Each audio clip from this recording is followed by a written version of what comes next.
As unsuspecting TV watchers settled down to catch up on their favorite sports programs, game shows, reality series, or the news, they were bound for a surprise.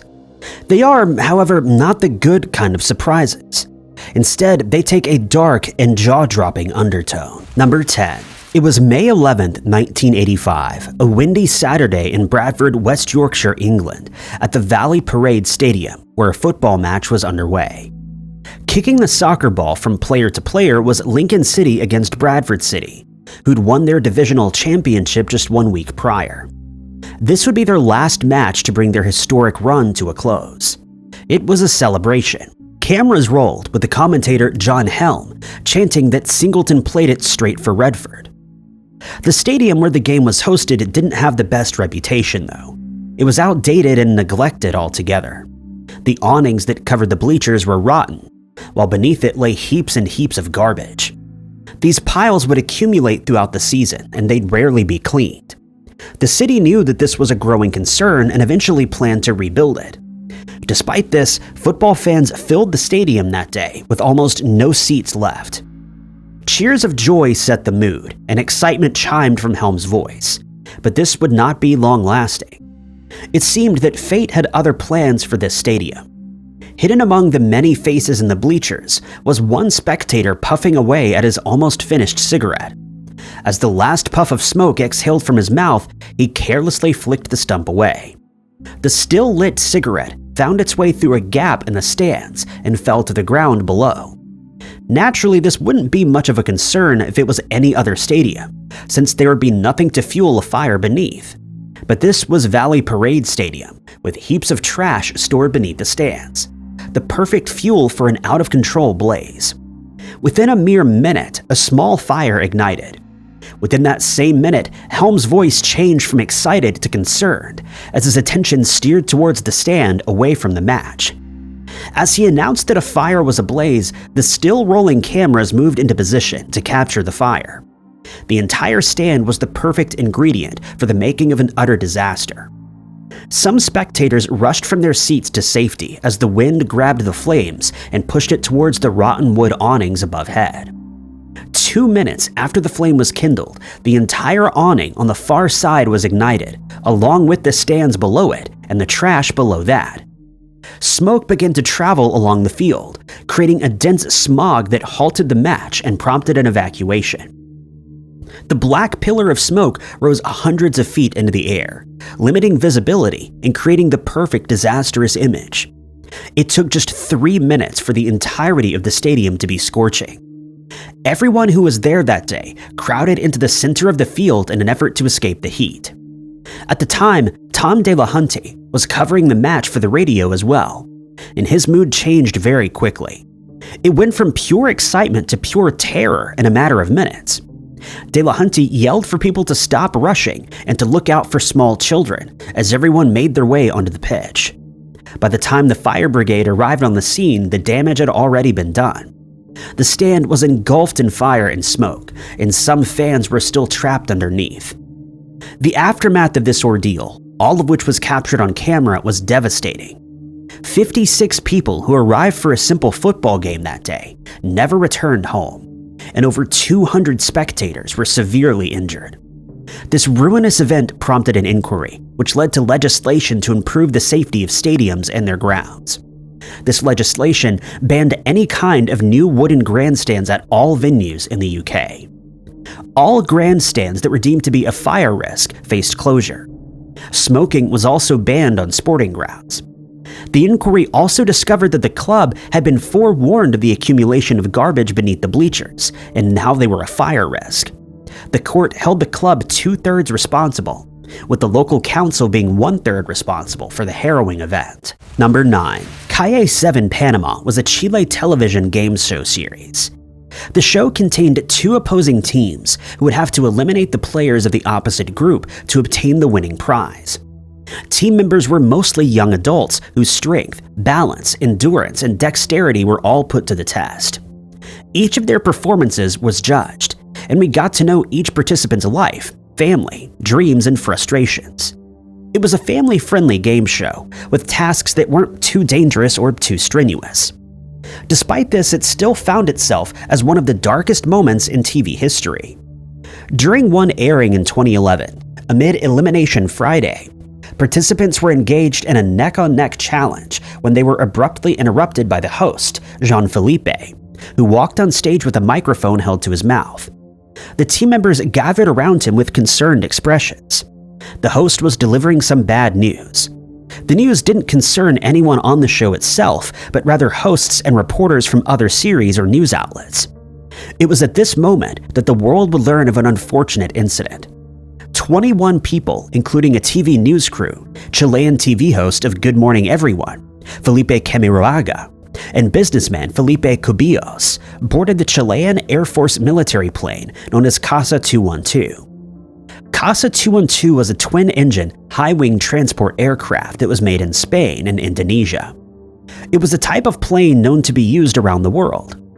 Cubillos was the brother-in-law of the defense minister who'd been engaged in post-earthquake reconstruction. The military aircraft took off from Santiago at 2 p.m. that day.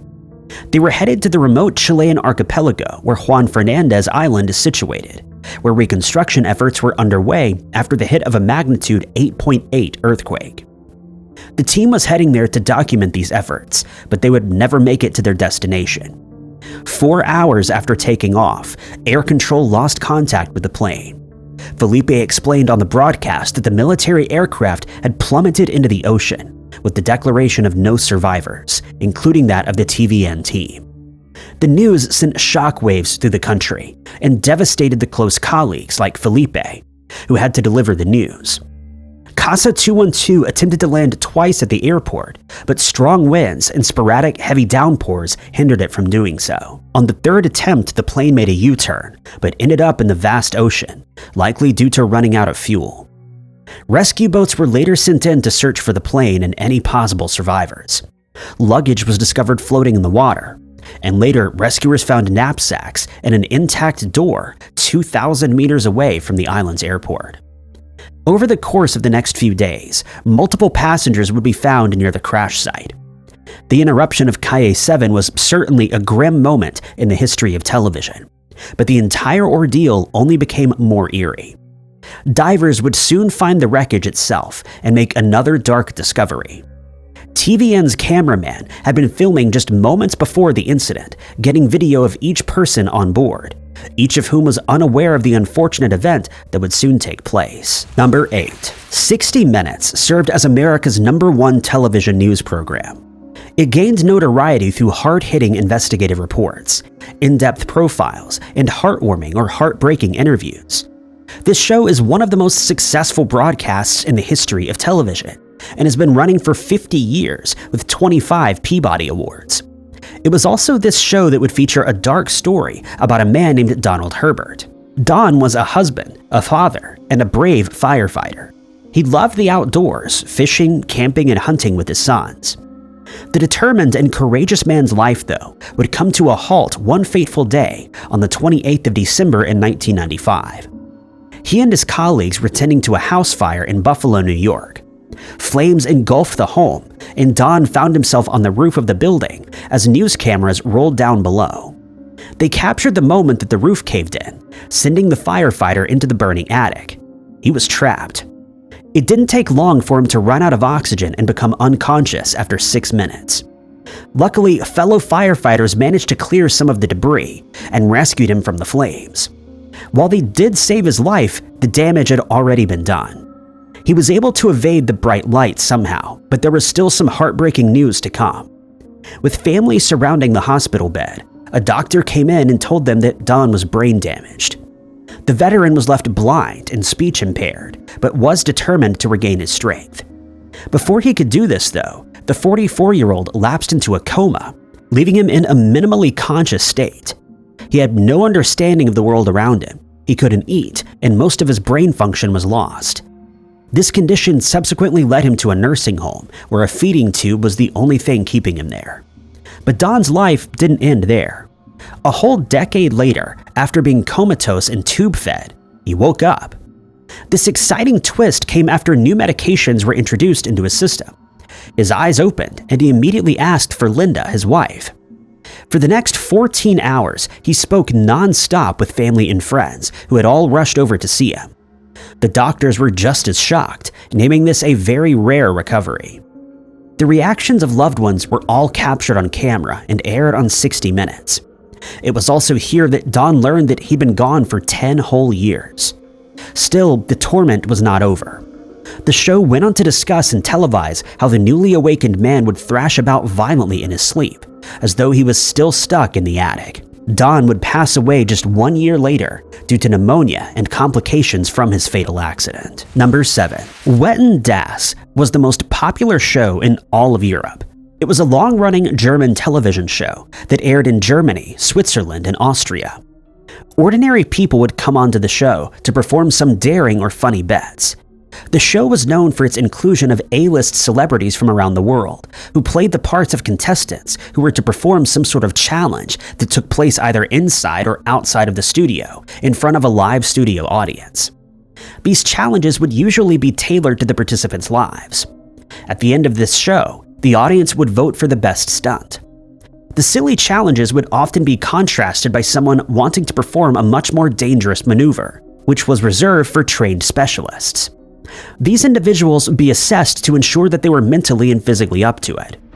While the show was known to host some rather daring stunts, none of them were quite as dangerous as Samuel Koch's. Samuel was born in Germany with dreams of becoming a stuntman. On this day, the lineup was pretty stacked. It was the 4th of December in 2010, and celebrities like Cameron Diaz and Justin Bieber made an appearance as well. But the lineup would be with 23-year-old Samuel Stunt. He was a stuntman and actor in training, with already one stunt accredited to his name, along with an extensive training regime. This made him the perfect candidate for this dangerous and strenuous challenge. Samuel's task was to jump over 5 moving cars, each increasing in length. To help him though, he was equipped with a pair of spring-loaded boots, also known as kangaroo shoes. This would allow him to jump higher, giving him the advantage of clearing each car. The cars, driven by people he knew, would only be driven toward him when prompted, giving the stuntman time to catch his breath. This sort of activity was on the list of Samuel's capabilities, and he did do a practice run beforehand, though not without falling a couple of times. It was at his request that this event would open the show, with his mother watching from the stands, microphone attached, and camera pointed at her to capture her reaction. The first car approached, and Samuel was able to clear it effortlessly. But on the approach of car number 2, he ran off to the side and told the driver that this approach didn't feel quite right. If the next 3 jumps were executed without fail, he would win the bet. So he warmed himself up and got ready for the 3rd car, and he nailed it. Now, just 2 jumps away from winning, pressure began to surmount. He shook out the stress and got himself ready for the next car. This time it was driven by his father. It was the 4th longest car in the sequence, and Samuel needed to stick the landing. He gave the signal as he looked towards his father, and the two began their approach. Unfortunately, Samuel's jump was too low down, and his head scraped the windshield. While the moment seemed so insignificant, it's believed that the way his head made contact with the vehicle caused him to black out. This sent him barreling through the air with no way of landing without injury.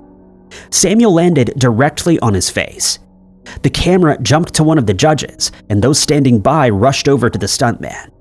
Her face was a telltale sign of just how terrible this ordeal was. Samuel wasn't moving. Given that Wetten Das was a full live broadcast with no commercials, they had no breaks to jump to. Paramedics rushed over to help the man as well, and the host announced that the show would be canceled for the evening. The presenter was so shaken by what happened that he resigned immediately after the show. Despite the impact and unresponsiveness, Samuel was still breathing and he was alive. But 2 of his vertebrae were left shattered, and his spinal cord was severely damaged, leaving him paralyzed from the neck down. To make the situation even worse, it was his father behind the wheel, possibly leaving him with a whole lot of guilt. In spite of this distressing event, Samuel still became an actor, starring in A Head Full of Money, 4 Days in May, and 15 Years. Number 6. The Family Feud game show has a rich history. It's seen various hosts, family participants, and drama. 2 families must battle one another by answering sets of questions to win points or dollars. The first to reach a set number gets a chance to play fast money for the grand cash prize. Each team consists of 5 family members. The show has seen 8 hosts since its inception in the late 1970s.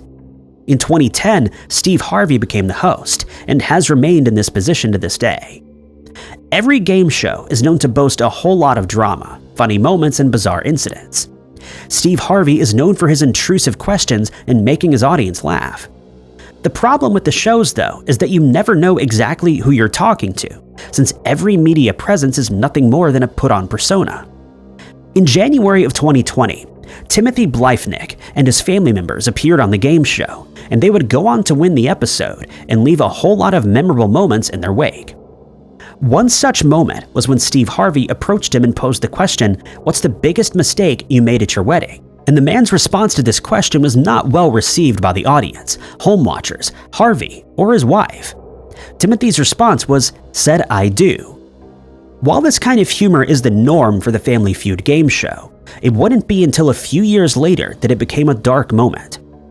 Just 1 year after the local salesman and college football star had his moment in the limelight, he and his wife Rebecca would separate. They didn't divorce officially, but decided to live in separate homes. It would soon become apparent that the two were still not getting along, even though they were living in different houses. It was found that Rebecca filed for a restraining order against her husband and his father, indicating that she believed her life may be in danger. By February of 2023, the two were drawing their divorce to a close. On the 23rd of the month, though, alarming bangs ricocheted from Rebecca's home. A family member would later happen upon the lifeless body of Rebecca, with multiple wounds to her. It didn't take long for sights to be turned to Timothy, who was arrested on the 13th of March and convicted of homicide. Not only was he brought to the limelight by winning the 2020 episode of Family Feud, but he would also go on to make headlines in Quincy, Illinois. When police arrived at the home, they found that Rebecca, a nurse and mother, was fired at 14 times. Her bedroom door had been kicked in. In August of that year, 40-year-old Timothy was sentenced to life in prison. What makes this even more disturbing is that Timothy and his family were among the most adored contestants on the game show. Number 5. It was a sunny Saturday on the 14th of June in 2008. Television Miyazaki, a Japanese TV station, was airing its regular programming. On this day, though, they would feature a live game show segment hosted by Tetsushi Yanagida. The game show was taking place in the rice fields of Japan. The challenge was fairly simple. Participants had to stand back to back on a small wooden stand that stood in the center of a shallow, muddy area. When prompted to, each contestant had to try and shove their opponent into the sludge below without turning their bodies. The one left standing, of course, was the winner. The loser was left humiliated in the mud. It was a game of fun, with excited cheers ringing all around. When the station switched to the rice field, round 1 of the game commenced. We arrived just in time to see one of the participants being shoved off the platform and covered with thick mud. The video perfectly encapsulated the charm and energy that the Japanese show exuded, which only swelled to crescendos when the participants began tugging at host Tetsushi in an effort to get him to join. After much convincing, he agreed to get up on the platform and battle it out with his opponent. Right from the start, it was apparent that he'd be knocked off, given that the platform was already slanted.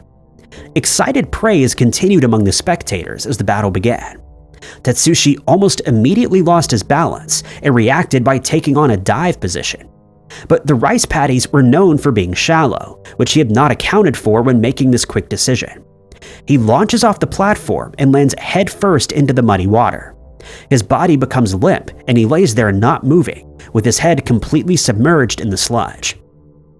The water was only 6 inches deep with thick mud as substrate. Upon diving in, Tetsushi's head made impact with the mud, crushing his neck and leaving him paralyzed.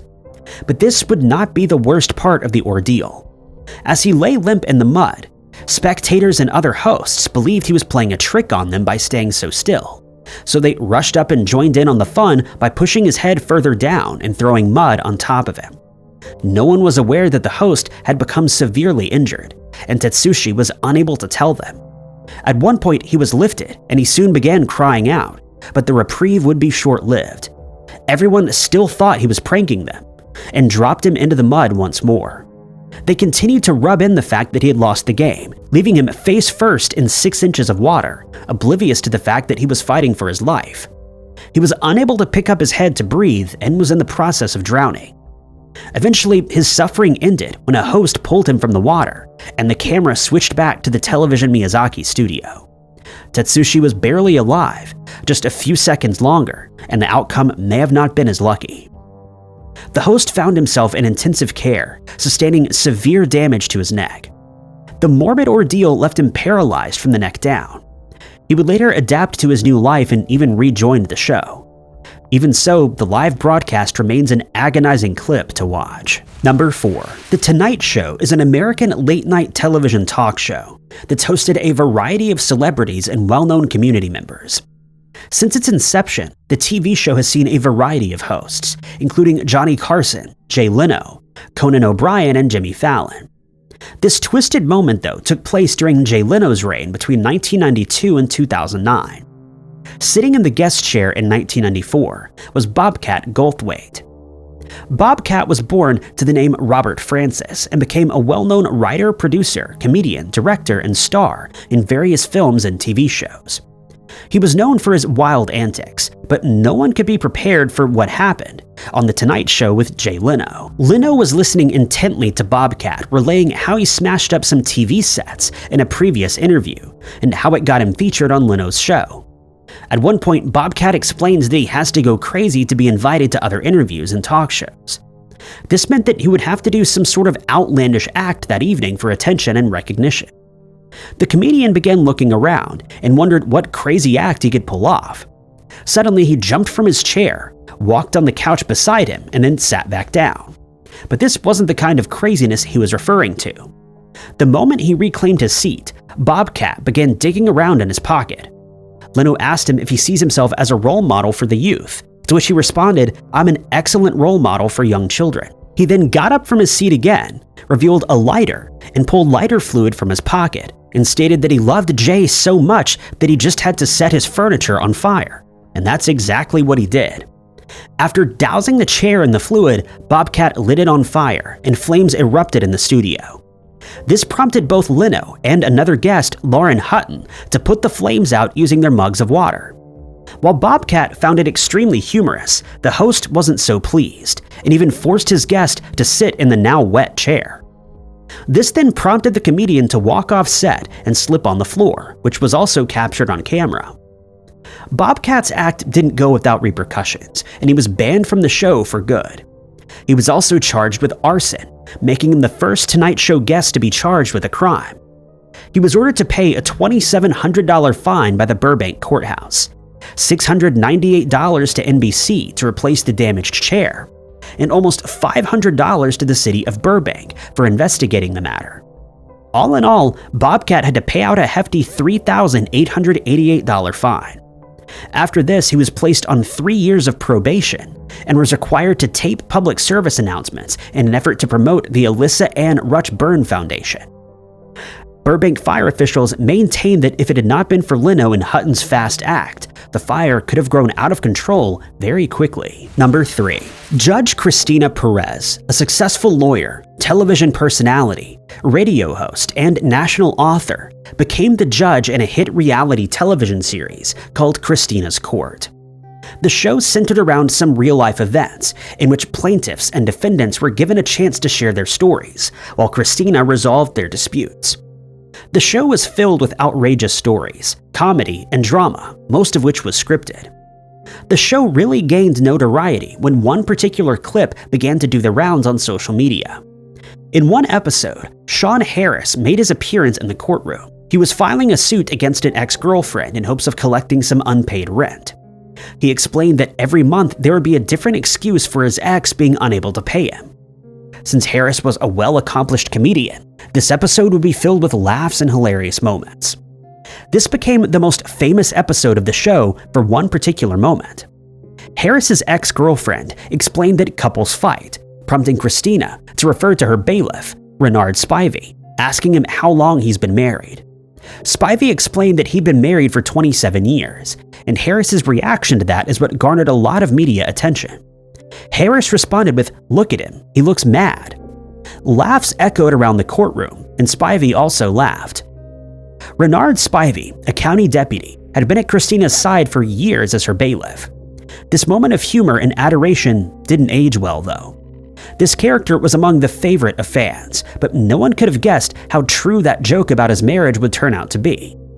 A decade after the program aired, in 2019, Spivey was confronted by his wife Patricia over what was believed to be steroid use and infidelity. Amid this intense argument, the county deputy drew his firearm, firing twice and taking Patricia's life.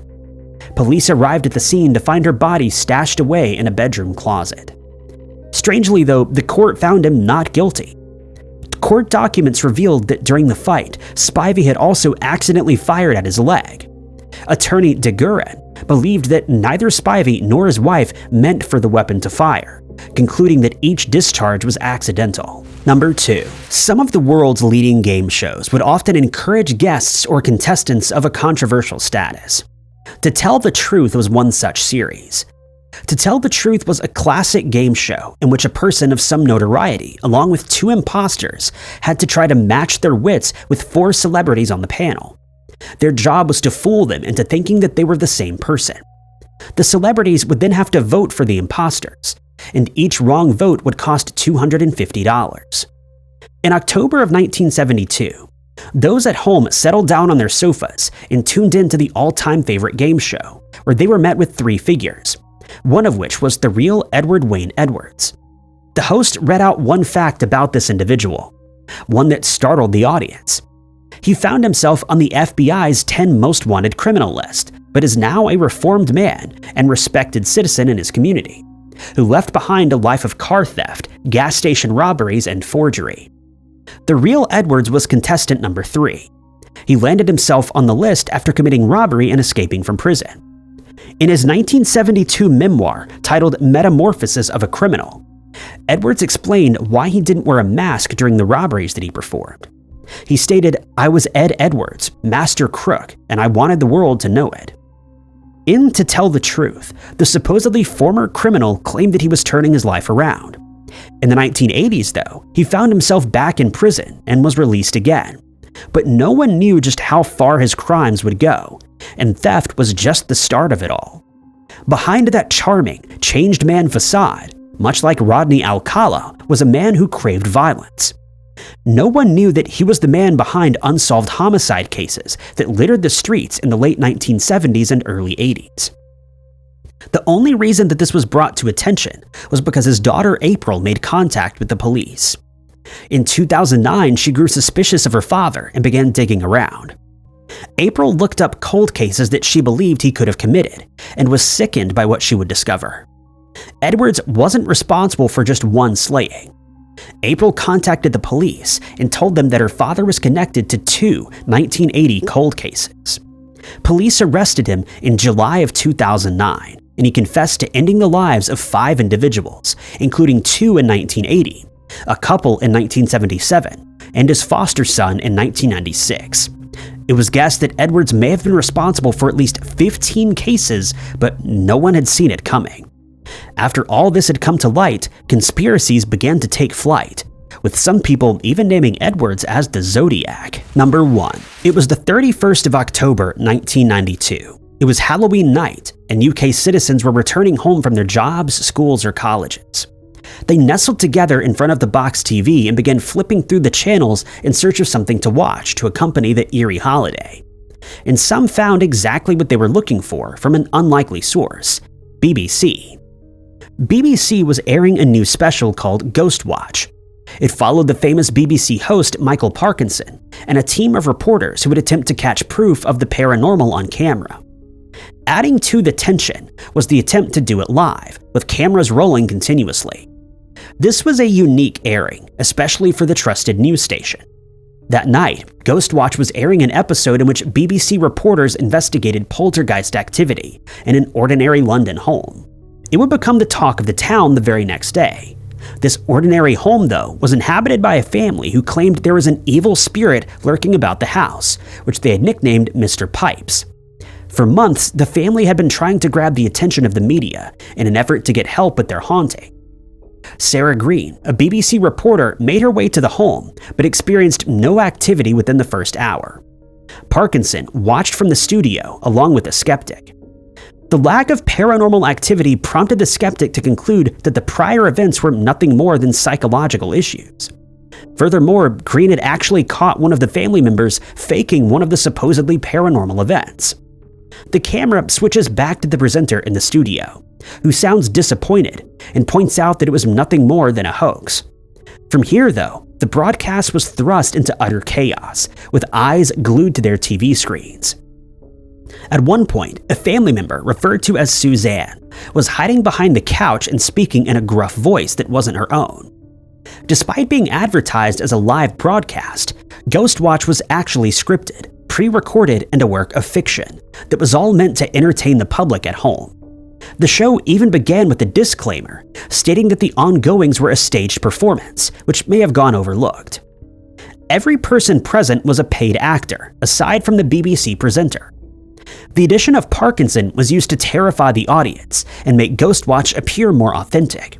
But it wasn't the staged chaos that got everyone talking the next day, but instead what would happen at the closing. The staged performance essentially concluded with a massive seance, supposedly leaving the 11 million viewers at home, and some in the studio, susceptible to demonic possession.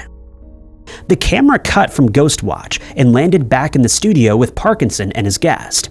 But as it turned back, an unexplained wind began to circulate the newsroom, with the lights flickering and sparking. Just when viewers thought that the program was over, the host began looking around, confused, and appeared before the camera with the lights cut out. He began chanting the children's rhyme, "Round and round the garden like a teddy bear." The camera shuts off, and widespread panic quickly takes flight. The network started receiving phone calls, accumulating to over 30,000 from horrified viewers, including Parkinson's terrified mother. It was the worst ever TV moment that many did not take kindly to.